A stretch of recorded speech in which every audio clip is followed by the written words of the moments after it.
Chambéry à la relance avec une vraie interrogation suite à cette déroute François-Xavier face à Nantes le week-end dernier. Le problème, c'est qu'Istres est une équipe ambitieuse qui a accroché notamment des grosses cylindrées du championnat et qui démarre plutôt bien, même si c'est Chambéry qui va rapidement mettre la main sur la rencontre.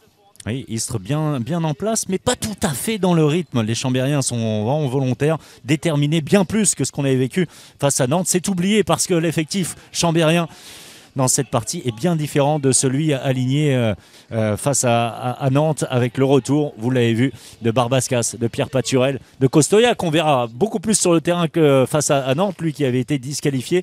Julien Meyer très vigilant en début de partie, une bonne défense chambérienne et c'est logiquement finalement qu'après 15 minutes de jeu, eh bien, Chambéry prend un peu plus ses aises. 8-5 sur ce but de Benjamin Richard, tout en finesse. Oui, la structure défensive retrouvée avec effectivement les deux tours de contrôle du bloc central avec donc le capitaine Pierre Paturel, mais surtout avec l'apathie offensive des Istréens et énormément, beaucoup trop de pertes de balles du jeu rapide derrière avec un très bon Richard.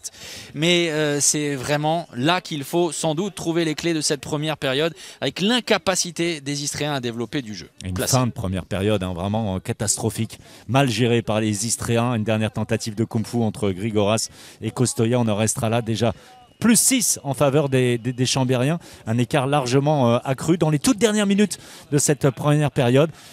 Les Istréens au retour de vestiaire bien plus déterminés qui en quelques minutes vont montrer à Chambéry qu'il faudra compter avec eux jusqu'à la fin, même si l'écart n'est pas amoindri dans les premières minutes, mais Osni, et ça change bien des choses. Les Istriens qui avaient évolué sans arrière droit gaucher, trouvent en Osni un joueur capable de marquer de loin. Et petit à petit, l'oiseau fait son nid. Voilà. Et notamment Louis Roche également. On parlait de la troisième meilleure défense du championnat avant ce coup d'envoi.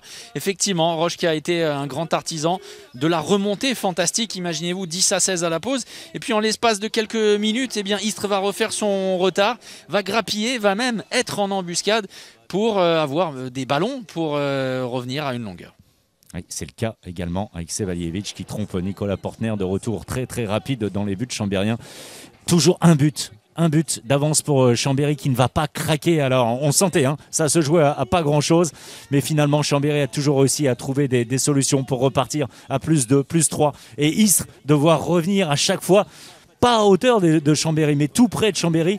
Malheureusement, il n'aura jamais la possibilité dans cette fin de partie d'égaliser. Et c'est logiquement dans les toutes dernières minutes, une fois encore, que Chambéry fait un écart bien plus important, qui ne reflète pas les dernières minutes, mais qui dans l'ensemble reflète une partie dominée par les Savoyards. Oui, ça va faire énormément de bien avec ce succès. Donc 30-24, deux fins de période tonitruantes de la part des Savoyards qui oublient le temps d'une rencontre, la déroute totale face aux Nantais, du soulagement pour Éric Maté, mais surtout un bond au classement, puisque la team Chambé quitte la 14e place pour s'asseoir sur la 10e place du classement.